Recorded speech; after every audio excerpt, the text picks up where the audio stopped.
You take a seed, you plant it, you grow it, you dry it, you roll it, you smoke it, and it goes down smooth. Hey! Spanning the globe to bring you the latest developments in medical cannabis, adult marijuana, industrial hemp, and spiritual ganja. We love the herb. It's time for the Marijuana Agenda with Russ Belville. Now, here's your host, Russ Belville.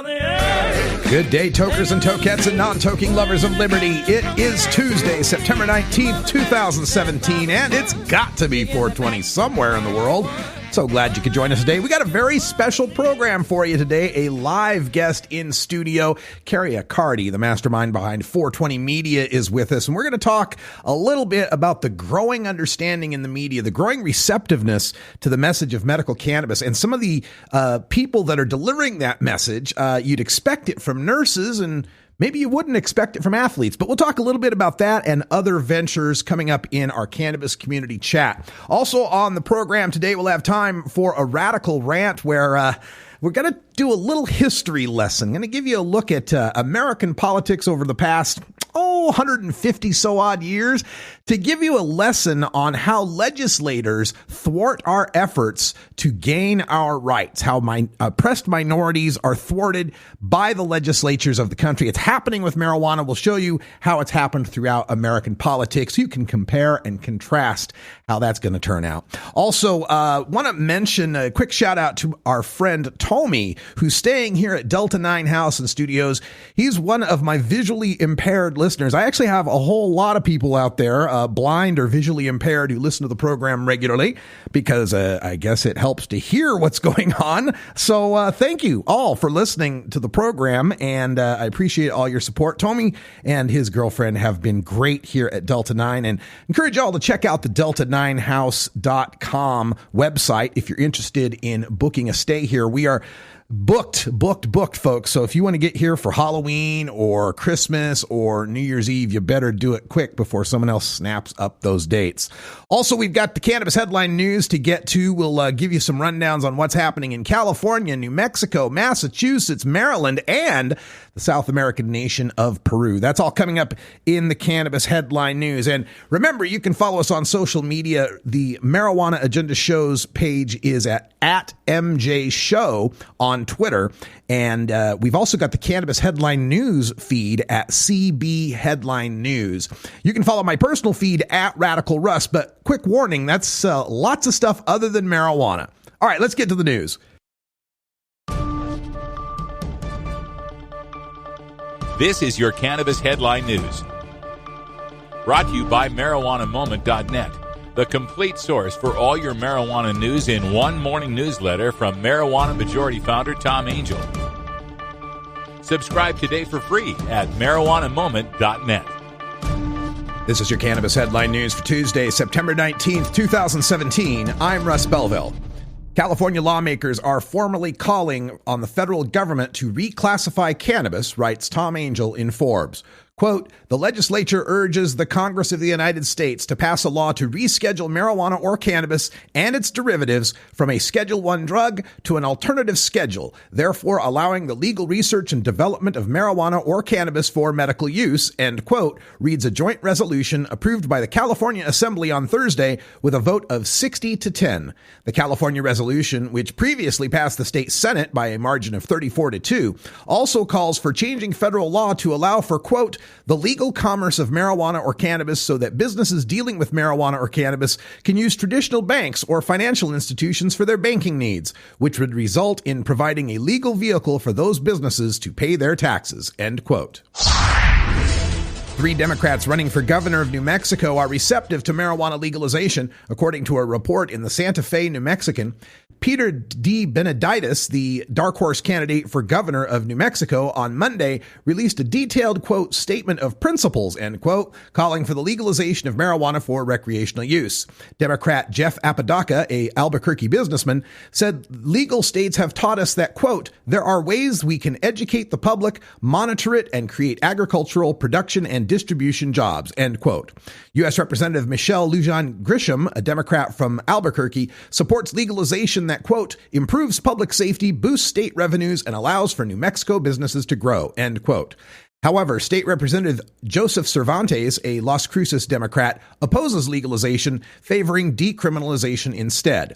The lone Republican in the race, U.S. Representative Steve Pierce, opposes legalization, saying it, quote, places obstacles, end quote, in front of New Mexicans in poverty, such as failing workplace drug tests. AP reports that Massachusetts' highest court ruled Tuesday that field sobriety tests, typically used in drunken driving cases, cannot be treated as conclusive evidence that a motorist was operating under the influence of marijuana.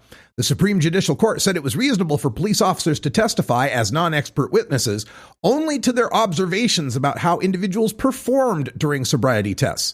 But officers are not allowed to tell juries if defendants passed or failed such tests, nor offer their own opinions on whether a driver was too high to be behind the wheel.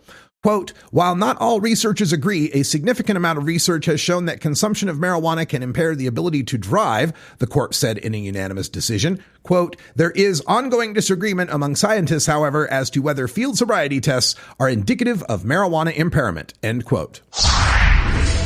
The Baltimore Sun reports that the University of Maryland School of Pharmacy has canceled plans to offer training for those who work in the medical marijuana industry. After consulting with the Maryland Attorney General's office, the university asked pharmacy school officials to cancel the classes, a university spokesman said. The classes, initially scheduled to start in August, offered basic and advanced certification in areas including cultivation, manufacturing, dispensing, laboratory standards, and assessment. Doctors in Maryland are not required to gain any special certification to recommend medical marijuana, but state law requires workers employed by growers, processors, dispensaries, and laboratories to have training in their areas. Doctors already in Maryland, two large medical systems, MedStar Health and LifeBridge Health, have asked their doctors not to recommend medical marijuana. Peru has taken its first steps toward the legalization of medical marijuana after it approved a bill that would allow the production and importation of the plant for therapeutic purposes, according to Euronews. The Congressional Committee on National Defense signed off on the legislation amid public outcry over a police raid on a makeshift cannabis lab run by mothers hoping to soothe the symptoms of their sick children. The bill will now go to full Congress for a debate and final vote on the matter. Peruvian President Pedro Pablo Kaczynski initially proposed the legislation after the plight of the mothers was revealed. The parents were growing cannabis plants in order to make oil for treating their children suffering from epilepsy and other ailments. Earlier this year, an Ipsos poll showed that 65% of Peruvians favored the legalization of marijuana for medical purposes, but just 13% backed the plant for recreational use. This has been your Cannabis Headline News for Tuesday, September 19th, 2017. I'm Russ Belville. You're listening to the Marijuana Agenda with Russ Belville.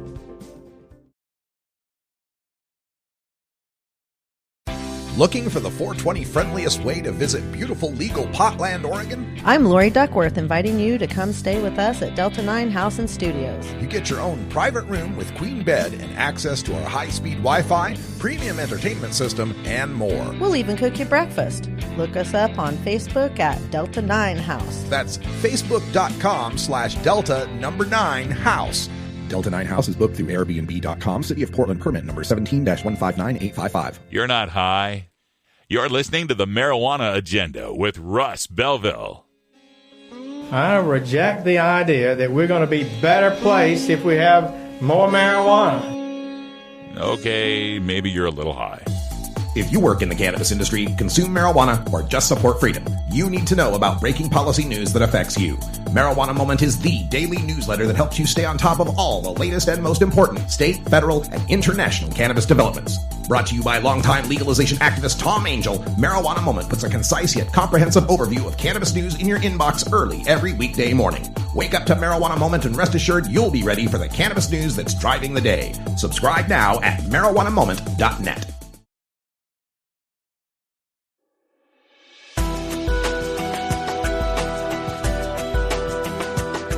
The cannabis community is a diverse set of people from all walks of life. Conservative and liberal, black and white, straight and gay, rich and poor, and everyone in between.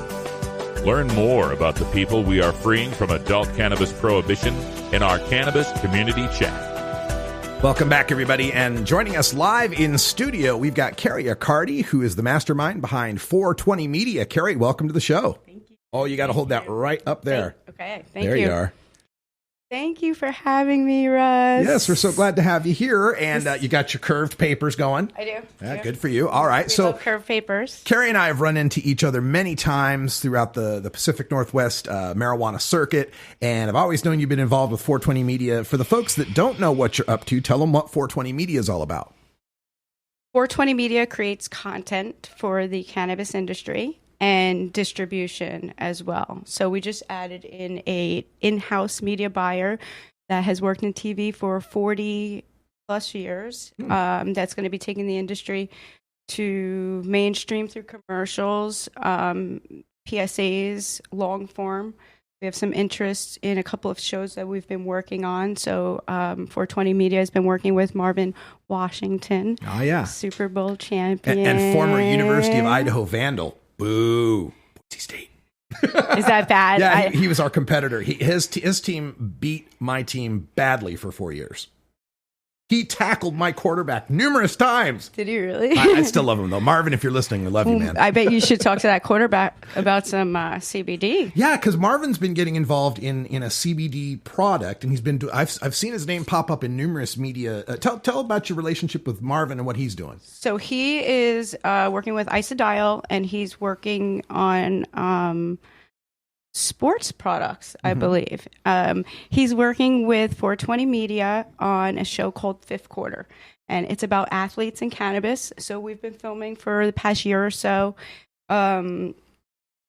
We have interviews with Boo Williams, with Nurse Heather Manus, Nurse Julesy Montero, an amazing doctor out of Sarasota, Florida, named Dr. Jenny Wilkins, who runs a pharmacy out of Sarasota, Florida, that distributes CBD.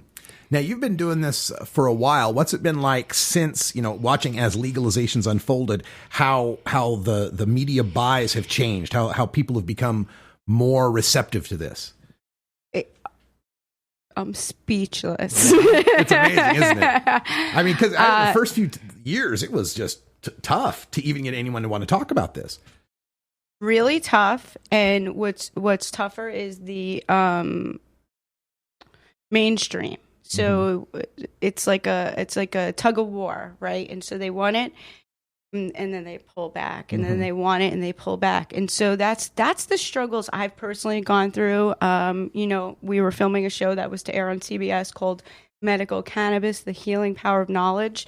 And that's really, really where a lot of these relationships in filming were going for. Even we have you on film from HempFest many times. Right. And so then after the election, we had to deal with being put on hold, basically FCC stuff, and then finding our way. And so we're now able to utilize cable. And honestly, bringing John G in, our new media buyer, is really changing the whole perspective for me. We already have interest from networks. They are hungry for this information. People are hungry for this information right now. And I think, thank you for what you're doing here. You're welcome. It's really imperative. And I'm able to travel like you across the country, and not everyone's like Portland by any means. And it's because of people like you and others who go out there and stand up for the plant and educate people, not just about making money. And I have nothing against people making money. It's important. It's how we live. However, we really have to respect our pioneers before us. We have to respect the knowledge before us. And when people say there's no research, I call bullshit, really. And so, I think the more we get this out there, the better. And when we have, athletes, which is so great. We also just brought Riley Cote in. Yes, so don't want to leave him out. Riley Cote, although I owe him a phone call. We are working on this series, Fifth Quarter, and working with the girls, nurses, Nurse Heather Manus and Julesy Montero from Cannabis Nurses Magazine on a show called Nurse Talk. And they're shout out to them. They're having an event coming up in a few weeks in Las Vegas that is helping the medical community and nurses learn more about the plant and get credits for it. They also have a sports panel that I believe Marv and Boo and a few others will be on. So again, it's about coming together and educating and then having those that we educate some more, right? Because there's a lot of us, and we're fighting a big stigma. I just, in yesterday's news, reported on a study that had surveyed a bunch of doctors and residents and fellows, people had just gotten out of medical school, and asked them, did you get any training on medical cannabis? Did you get any training on marijuana at all? Only 9% of them respondents said they had gotten any sort of training. And I'm thinking, if I go to a mechanic and only 9% of mechanics had ever heard of the transmission, that would be a problem, wouldn't it? It's a problem. So in putting together educational programming and putting together this media and trying to get it out there, is it frustrating that, while we're banging our heads against the wall trying to get people to listen to the true facts, you got Netflix ordering up Kathy Bates and Disjointed, and you got sitcoms that kind of make fun or make light of medical cannabis. Does that frustrate you at all? It's a question I've been asked a lot since Disjointed came out. And so I went and watched it, and I have multiple perspectives on it. Mm-hmm. So as a filmmaker and as a producer, I can find the value in the production, mm-hmm. in the acting, in the script. It is funny. Although it's stigma, it reminds me of like that 70s show or something, I believe my gut instinct, again, as a producer, I believe they're going to develop. They just started, and I believe they'll develop. And the more feedback they get, because they are getting it, mm-hmm.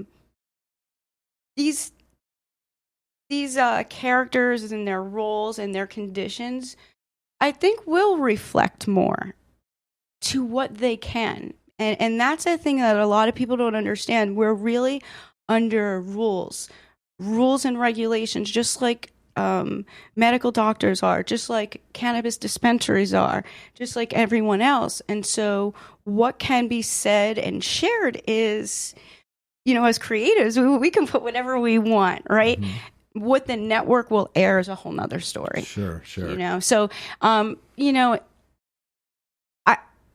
I think we have to do this and get the medical out, but it's getting the information. And so, let's just get it out, because this is normalizing it, and we need to normalize it and not, hate on each other for other.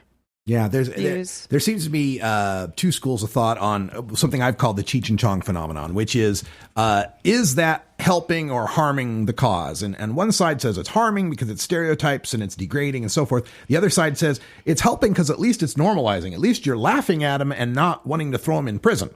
So it sounds like you're more on that second side of at least, it's out there. It is what it is. Yeah. So we can get mad about it, but it's still going to be on Netflix.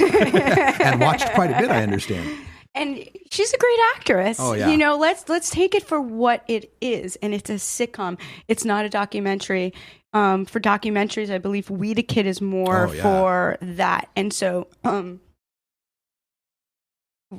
that's the whole thing about television and about these shows. It's why I work with different people such as yourself, such as the nurses or athletes or doctors, Dr. Sue Sisley, Sunil Agarwal, moms, to get this information out in different ways. And, not everyone likes the same style. And some people, it's okay to laugh when we're mm-hmm. talking about cannabis, right? We need to. But there is a time to be serious, and there's a time to get this out. And so I think that's what, that's what gives us all our different edge, I guess, of what we're putting out there. And that's what that's what I'm hedging on, is that people are going to want to see what athletes have been through, because how can we possibly imagine what it's like to be hit? I know I couldn't, by a 300-pound man. Right, or trained for 20 years of my life just to play football, to then go and deal with trauma after, and that's the I've learned so much. I can say I've learned so much personally, and I hope that, it's why 420 was started, because people have to know and they have to understand. And then there's a different perspective, like the girls where, Heather and Nurse Julesy are talking about our endocannabinoid system. They're talking to different doctors and interviewing these people to share their stories. And so, it's like having a live show. We all have our thing. We all have our thing. Well, let's get people. Love all this. You like the green screen? I like this. Let's get people turned on to the 420 Media websites and social media so people can follow you and learn more. Yeah, so it's our social media is 420_media, MEDIA.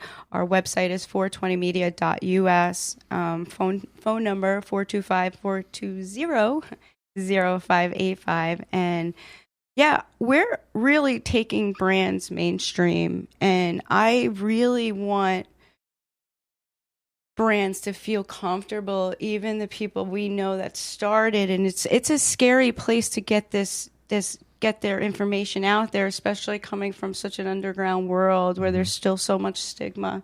But to do it professionally and to do it clean and clear and really show people what the value of their company is, and to bring sales, and to bring them sales so they can keep sharing this information in their product, because the more we get this out, the less other drugs people are going to take. Oh, we've seen that 25% reduction in opioid prescriptions, overdoses, and we got Weed Maps billboards all over the Pacific Northwest that I've seen touting those facts. Shout out to Weed Maps for putting that out there. Yet another way we're getting the message out there. Kerri Accardi is the mastermind, CEO, head cook, and bottle washer with 420 Media at 420_media. Check them out, and thank you for being here in studio and joining me. Thank you. We'll make use of some curved papers after the show. What do you say? Yes, I like that. All right. We gotta go. Thanks so much for joining us here on this edition of the Cannabis Community Chat. This episode was produced as part of the Marijuana Agenda with Russ Belville, the daily news and interview podcast covering the world of medical cannabis, adult marijuana, industrial hemp, and spiritual ganja. MJagenda.com.